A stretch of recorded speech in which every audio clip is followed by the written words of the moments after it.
Hello and welcome to the WrestleTalk News. I'm Luke Owen and this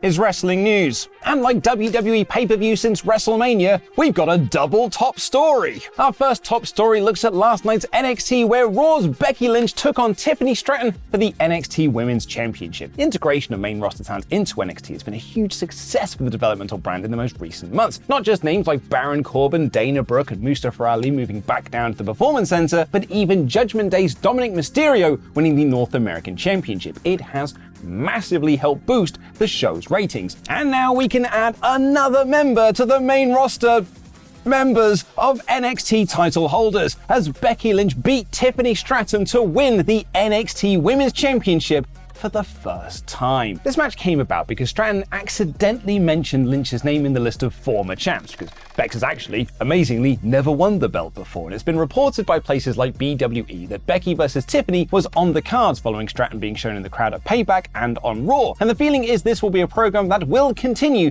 to eventually put Tiffany Stratton over, much in the same way that Dolph Ziggler winning the NXT Championship was a way to put over Bron Breakker in the end. What did you think of Becky winning the NXT Women's Championship? Let me know in the comments down below. But before we get into our other top story, the topper story if you will, let's talk about this meme that was doing the rounds over the weekend. It's a tunnel from Epcot at Disney World that serves as the entrance for the park's mascot, Figment, and at a new meet and greet function, the purple dragon has taken a stumble and fallen out when exiting the tunnel. The videos were shared by Disney Park fans and they all went viral, and several wrestling fans jumped on the bandwagon to point out that the tunnel looks a lot like the old AEW Dynamite tunnels that heels and faces used to walk out of, and well, according to Fightful Select, the reason they look so similar is because they're the same tunnels. Yeah, those are the same tunnels from Dynamite. AEW to Disney.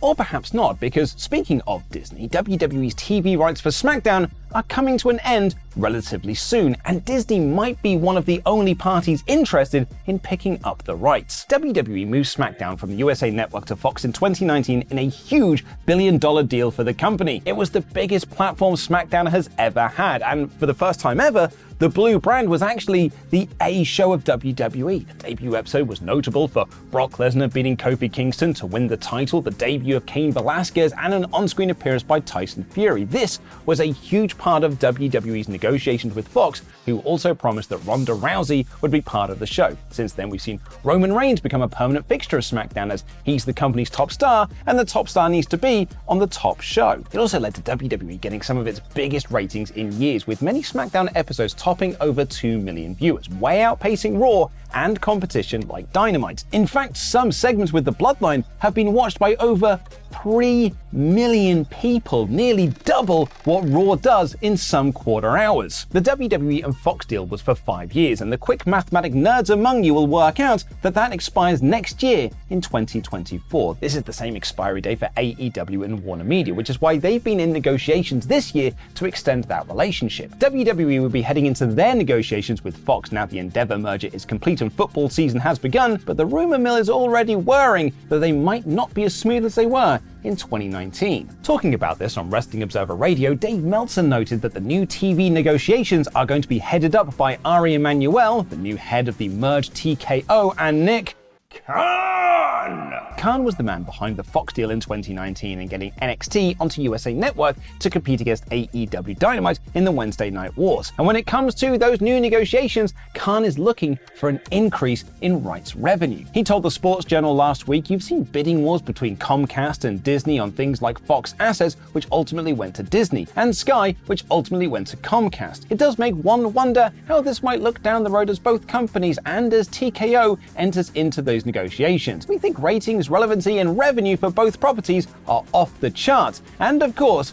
we always want to grow that." Meltzer notes on Wrestling Observer Radio that the belief is Raw and NXT will stay on USA Network, although WWE are looking for a huge price increase for both those shows, saying that the company is looking to increase the amount from $465 million a year to around $700 million a year. That is, of course, for 2 shows. SmackDown, on the other hand, is just a 1-show deal for Fox, and WWE want to increase their price to around the $300 million mark, a price that Meltzer has been told Fox isn't going to go for. But there is one interested party. According to Meltzer, Disney is interested in SmackDown. But before you all cry out, WWE to Disney Plus confirmed this is about TV, and while there could be some Disney Plus integration, Meltzer says SmackDown will probably end up on FX, but it isn't out of the realm of possibility that they end up on ABC. Interestingly, Meltzer notes that the ratings for SmackDown would drastically go down as ABC doesn't pull in the same numbers as Fox does on Friday nights, but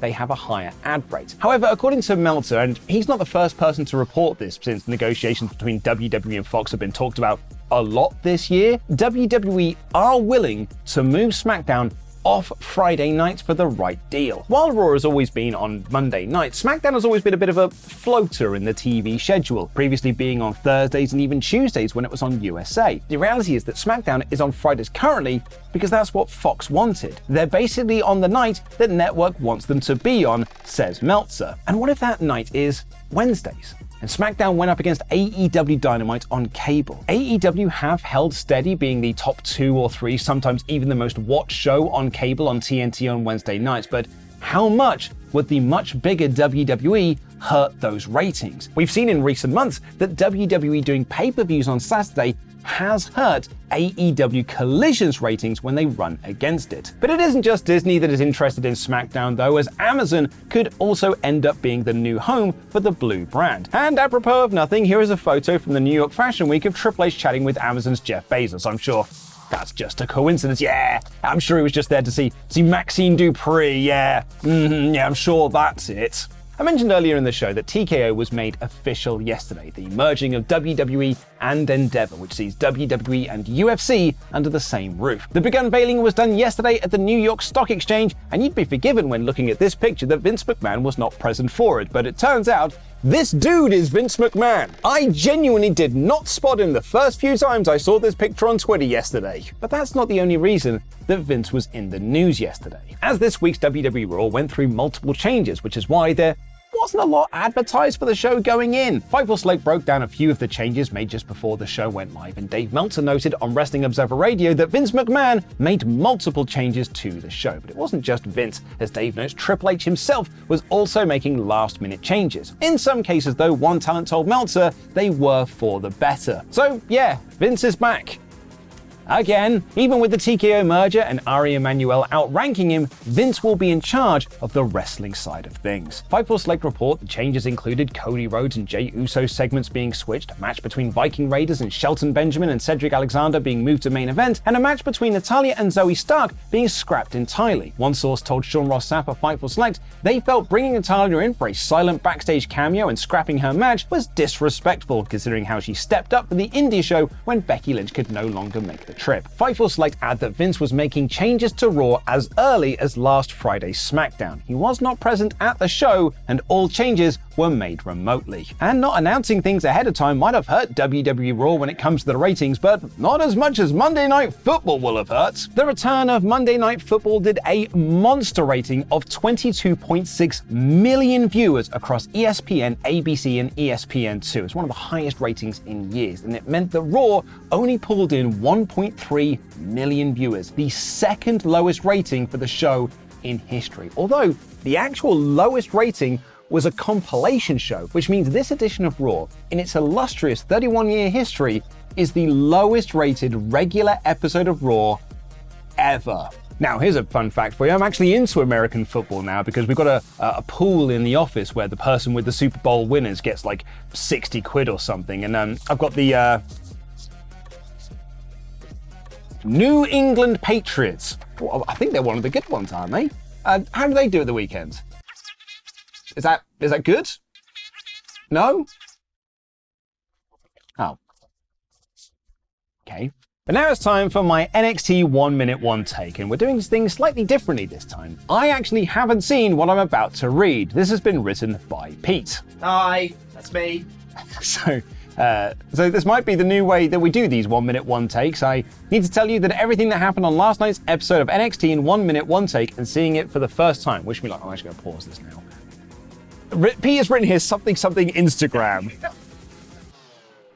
You got to read it out, Luke. Okay. It's in the script. All right, one sec. Well, I can get my timer ready. Hold on. I'll read it here, shall I? Hold on. All right, no, pause. Scroll up. I'll make sure it's okay. Yeah, I've got it.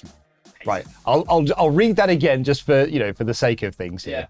This might be the new way we do these 1 minute, 1 takes. I now need to tell you everything that happened on last night's episode of NXT in 1 minute, 1 take, and seeing it for the first time, wish me luck, something Instagram. Here we go.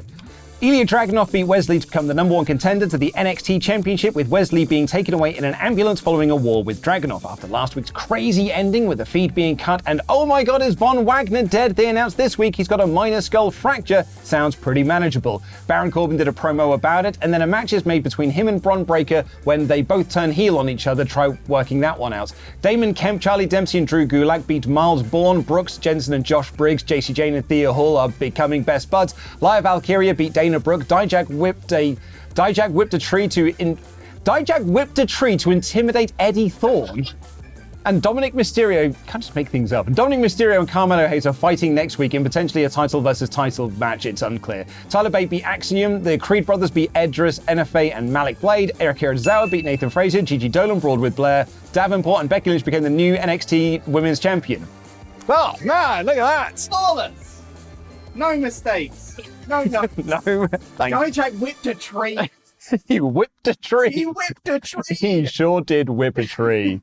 Right, anyway, so I've got a fancy new phone, everyone, so I can take better photos and videos from my old Instagram feed. Actually, what I've really got it for is when I have to do breaking news videos, it doesn't look like I'm just hanging out with Rob Van Dam. So anyway, I'm going to take a photo of myself and I'm going to post it on Instagram later. Go and watch Board Game Club, because I'm on it. Anyway, look, here's me taking a photo, and Pete's there as well. Bye, everyone.